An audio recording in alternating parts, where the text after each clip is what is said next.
வர்ணம் பூசுவதற்கு மட்டுமல்ல, உங்கள் வீட்டை பாதுகாக்கவும் ரூபிலெக்ஸ் பெயிண்ட்ஸ். நடிகை அனுபமா பரமேஸ்வரன் மற்றும் துருவிக்ரம் காதலிச்சதாகவும் இப்போ சில தனிப்பட்ட காரணங்கள்னால இவங்க பிரேக்கப் பண்ணிட்டாங்க அப்படின்னும் சோஷியல் மீடியால செய்திகள் வெளியாச்சு. அனுபமா பரமேஸ்வரன் சமீபத்தில் ஷேர் பண்ண இன்ஸ்டாகிராம் போஸ்ட் தான் இந்த மாதிரி செய்திகள் வெளியாக காரணமா இருந்துச்சு. அவங்க ஷேர் பண்ண அந்த போஸ்ட்ல பிரேக்கப் பத்தி நேரடியா சொல்லல அப்படின்னாலும் மறைமுகமா குறிப்பிட்டிருந்தாங்க. பைசன் படம் அப்போ இவங்களுக்கும் துருவிக்ரம்க்கும் இடையில பழக்கம் ஏற்பட்டு அது காதலா மாறி இவங்க ரெண்டு பேரும் ரிலேஷன்ஷிப்ல இருந்தாங்க அப்படின்னும் இவங்க லவ் பண்றத நேரடியா சொல்லல அப்படின்னாலும் ரெண்டு பேரோட இன்ஸ்டாகிராம் போஸ்ட் மூலமா மறைமுகமா அவங்களோட காதலை வெளிப்படுத்திட்டு வந்தாங்க அப்படின்னு சொல்லப்படுது. சமீபத்தில் நடந்த ஒரு மூவி ஈவெண்ட்ல கூட அனுபமா கிட்ட அவங்க இன்ஸ்டாகிராம்ல பிரேக்கப் பத்தி ஷேர் பண்ணியிருந்த போஸ்ட் பத்தி ஒரு ரிப்போர்ட்டர் ஏன் இதெல்லாம் சோஷியல் மீடியால ஷேர் பண்றீங்கன்னு கேட்கும்போது அதுல நான் யாரையும் குத்தம் சொல்லல, அது என்னோட இன்ஸ்டாகிராம் அக்கௌண்ட், அதுல நான் என்ன வேணாலும் ஷேர் பண்ணுவேன் அப்படின்னு ஆவேசமா அனுபமா பேசியிருந்தாங்க. இப்படி அனுபமா மற்றும் துருவிக்ரமோட பிரேக்கப் விஷயம் சோஷியல் மீடியால பேசுபொருளா மாறி இருக்கிற ஒரு சூழல்ல அனுபமா ரீசெண்டா கொடுத்திருக்கிற இன்டர்வியூல பிரேக்கப்கான பல அதிர்ச்சி காரணங்களை சொல்லி சர்ச்சையை ஏற்படுத்தியிருக்காங்க. அனுபமா அந்த இன்டர்வியூல என்ன சொல்லியிருக்காங்கன்னா, நான் 2 வருஷமா உடல் ரீதியாகவும் மன ரீதியாகவும் பல வழியை அனுபவிச்சேன். நான் இந்த ரிலேஷன்ஷிப்ல ஆதிக்க மனப்பான்மையினால பாதிக்கப்பட்டேன். நான் இதெல்லாம் இப்ப பேசுறேன் அப்படின்னா என்ன மாதிரி நிறைய பேர் அவங்க ஒரு மன ரீதியான ஒரு கட்டுப்பாட்டிலையோ இல்லைனா ஆதிக்க மனப்பான்மை இருக்கிற ஒரு ரிலேஷன்ஷிப்ல இருக்காங்கன்னே தெரியாம இருக்காங்க.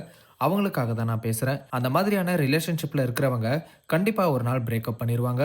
பாதிக்கப்பட்ட பர்சன் ரொம்பவே உடஞ்சு போயிருவாங்க, இல்லைனா தப்பான முடிவுகளை எடுத்துருவாங்க. நானும் தப்பான முடிவு எடுத்து இந்த பூமியில இல்லாம இருந்திருந்தா பலரும் எனக்கு நடந்த கொடுமைகளை பத்தி பேசி பெரிய பிரச்சனையாக்கி இருப்பாங்க. ஆனா நான் மனசளவுல குணமாகணும்னு முடிவு பண்ணி ஷேர் பண்ண போஸ்ட் தான் இப்ப பலருக்குமே பிரச்சனையா தெரியுது. அட்டென்ஷன் சீக்கிங்காக பண்றேன், வேலிடேஷனுக்காக பண்றேன்னு பேசிட்டு இருக்காங்க. என்னோட ஃப்ரெண்ட்ஸ், ஃபேமிலி, ஸ்டாஃப்ஸ்னு எல்லாருக்குமே நான் ஒரு மோசமான ரிலேஷன்ஷிப்ல இருக்கேன்னு தெரிஞ்சிருக்கு. எப்படி அப்படின்னா, நான் நார்சிஸ்டிக் பர்சன் கூட ரிலேஷன்ஷிப்ல இருந்தப்போ நான் ரொம்ப அமைதியாயிருவேன். அந்த சேஞ்ச் என்கிட்ட இவங்க எல்லாருமே பார்த்துருக்காங்க. ஒரு நல்ல ரிலேஷன்ஷிப்ல இருந்தா நம்ம சந்தோஷமா வாழ்க்கையில அடுத்த கட்டத்துக்கு போவோம். ஆனா இந்த ரிலேஷன்ஷிப்ல கண்ட்ரோலிங் மட்டும்தான் இருக்கும். அவங்க டைரக்டா கண்ட்ரோல் பண்ண மாட்டாங்க, நல்லா மேனிபுலேட் பண்ணுவாங்க. அவங்களுக்கு நம்ம போடுற ட்ரெஸ் பிடிக்கல அப்படின்னா அதை டைரக்டா சொல்லாம அவங்களுக்கு பிடிச்ச ட்ரெஸ்ஸை நம்ம போடும்போது இந்த ட்ரெஸ் தான் உனக்கு ரொம்ப நல்லா இருக்குன்னு சொல்லுவாங்க. நம்மளும் அவங்களுக்காக அதே டைப்ல ட்ரெஸ் போட ஸ்டார்ட் பண்ணிடுவோம். அதுக்கப்புறம் இன்ஸ்டாகிராம்ல போஸ்ட் பார்த்துட்டு இந்த போட்டோ நல்லா இல்ல, இந்த சாங்க்கு பதிலா இந்த சாங் போட்டிருக்கலாம் அப்படின்னு நல்லது சொல்ற மாதிரியே நம்மளை கண்ட்ரோல் பண்ண தொடங்கிடுவாங்க. பேசி பழகின 2 மாசத்திலேயே அவங்க வீட்டுக்கு கூட்டிட்டு போய் அவங்க அப்பா அம்மானு எல்லாத்துக்கூடயும் பேச வச்சு வெறும் 3 மாசத்துல மொத்த ஃபேமிலியும் எங்களோட என்கேஜ்மெண்ட் பத்தி டிஸ்கஸ் பண்ண தொடங்கிட்டாங்க. எங்க கல்யாணம் வைக்கலாம், எவ்வளவு பேர் வருவாங்கன்னு கேட்க ஸ்டார்ட் பண்ணிட்டாங்க. இதெல்லாம் இவ்வளவு சீக்கிரம் முடிவு பண்ற விஷயம் கிடையாது.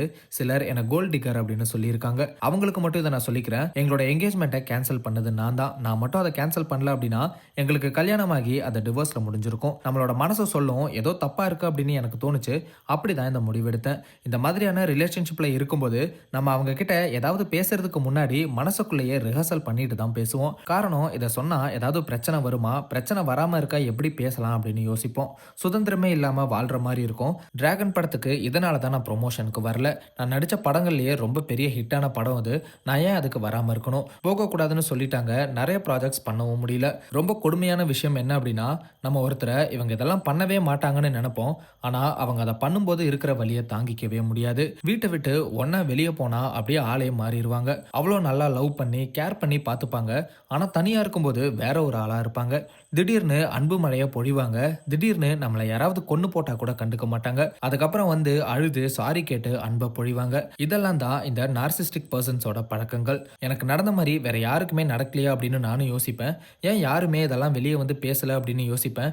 அப்பதான் புரிஞ்சது, அப்படி வெளியே வந்து பேசினா என்ன எப்படி சிலர் தப்பா பேசுறாங்களோ அதே மாதிரி அவங்களையும் பேசுவாங்கன்னு யோசிச்சு தான் அமைதியா இருக்காங்க அப்படின்னு. என்னோட போஸ்ட்டை பார்த்துட்டு நிறைய பெரிய ஆளுங்க என்னோட நம்பரை கண்டுபிடிச்சு எனக்கு கால் பண்ணி அவங்களும் இதே மாதிரி ஒரு ரிலேஷன்ஷிப்ல பட்ட கஷ்டங்களை சொன்னாங்க.